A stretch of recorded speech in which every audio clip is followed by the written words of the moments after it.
Performance maximization, if you want to throw around a lot of these fun key terms that get thrown around a lot of the times in training, like, dietary fatigue and stuff like that there.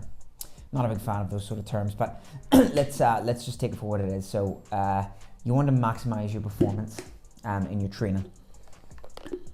And maybe recently you've had some sessions where it's like a pick a mixed bag, right? It's a mixed bag of some shit, some good, some fatigue, some weights on exercises being lowered, maybe mental side of things where you just don't feel as kind of hot going into it. Maybe it's a drag. These kind of things we need to address. So the first thing I would say, and I would give this to any client, this always starts mentally. And this is actually a quite intelligent, I believe, viewpoint to take, because when you ask anyone about, maximizing performance, every online coach, especially your Instagram ones, are always going to say the same things. You need to be eating much protein. You need to be making sure you're sleeping. These are all things that every child knows. But it's more the kind of mental aspects, I think, that are really overlooked and surprisingly make a massive difference. So I'm going to give you an example. Right now, I'm currently 16 weeks out. Now, be it because it's a drug-free competition that I do, so it's steroid-free, your main arsenal that you have to work with is your nutrition and sleep, or your two recovery mechanisms in your arsenal, your weaponry. And they're the things going to aid towards, future performance and stuff like that there, and ensuring that you stay to some sort of standard to ensure that muscle tissue that you've accrued holds. But there's a bit more complexity to that, because when you're not on, say, steroids, you don't really have that extra synthetic in the background going where, okay, the food and the sleep's maybe not great, but at least you've got the kind of steroid thing. The mental side comes in. So when I'm coming into a session, I'll give you an example on Saturday. So for the last few weeks, some of the sessions haven't been that great. Weights have been lowering, and they shouldn't really lower this much this early on. When you're prepping, contrary to popular belief, most lifts should hold. 80% of your lifts should hold. 20% should take a hit, like your deadlifts, maybe your big squats, maybe a bit of bench press. But they shouldn't take that much of a hit. Most things should still hold. I was getting to the point where things were dropping. And my coach sent me literally a voice note, and he said, listen, it's just going to be the case that you're going to have to come into these sessions. You're going to have to mentally visualize what you're doing. You're going to have to get aggressive, really focus, and tell yourself that that's what you're doing that day. And at the start, it kind of sounds a wee bit silly, because you're like, well, that's what you're doing. You're going to the gym and you're wanting to do that weight. But are you really visualizing it? So that, that day leading up to it, a few hours before training, are you really thinking to yourself saying, I'm going to really attack this? Okay, my logbook says, the squat's 160 kilo. I'm going to do 160 kilo for X amount of reps. I'm going to do that. I did it previously, I can do it again. Or I can do close to that.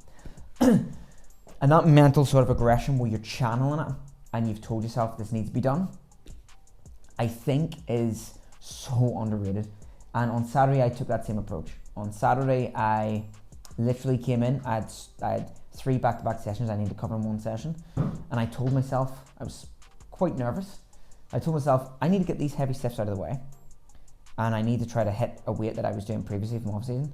I need to do leg press, blah, blah, blah, blah, boom, boom, boom. And for an hour and a half before in the house, I was visualizing it while eating my breakfast. I was like, that's what we're going to do. Went in, did the first exercise stiffs, did really well, and said, okay, right, I do feel a bit exhausted here after that. Maybe I can just sort of get away with maybe just trimming off the fat on a few other exercises. And then I said, nope, just, it's only two sets per one, go for it. And it worked out so well. And I wasn't feeling that energetic, because I told myself before that I was doing it. It's the mental thing. Once you're really focused and channeled, that should, I'd say 80-90% of the time, should do you well if you focus. Same as prepping up for a set. I was in here last night doing squats.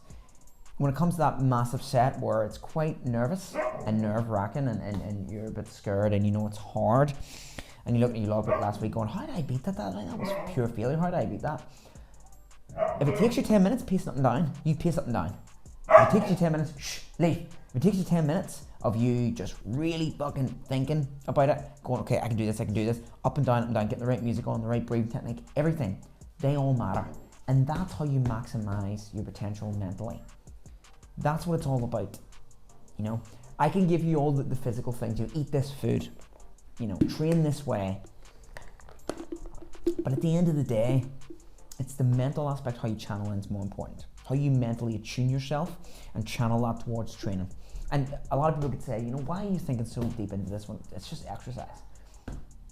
And it is just exercise. And for a lot of people, it is just exercise. But it's improvement. And character improvement and getting better at something, that could be a 24-hour high that you're going to ride on for the next day, where you're like, you know, I did so well today. And a lot of that is, I had a shitty workout, I feel quite shit. And then the future to that is, you know, I've just settled for second best everything I've ever done. I've never really tried properly. I've never really said, well, I'm going to do this. I'm going to try to do it at a fucking high level. I'm going to try to do it at high ability. You know, opposed to just half-assing and being mediocre at most things you do. Everyone can't be the best, but you can certainly be the best within your community and family. And that's the most important thing. And to yourself. Anyway, the mental aspect's so important. What I would say is, conclusion here, before your session that day, I want you to mentally visualize what you're doing. Okay, I have 4 exercises to do, these are the exercises. I'm imagining myself doing them. I'm imagining putting the pin into that weight or putting the plate onto that weight. And I'm imagining myself getting the same amount of reps with that one extra. Holding yourself accountable, like that non-negotiable, to look at your logbook and say, I can't leave this bar off my back, or I can't leave this bar off my hands until these reps are met. And I do believe, mentally, once you've adhered to that, you will find quite a significant performance, and it will maximize your training. Anyway, if you like the video, please don't forget to like and subscribe, as I always say. Tons of videos over the channel. Guys, please check them out. Tons of nutrition and training. And if you have any questions here about training, if you're dragging ass, drop the comment section below and I'll answer them. Anyway, I'll see you next time.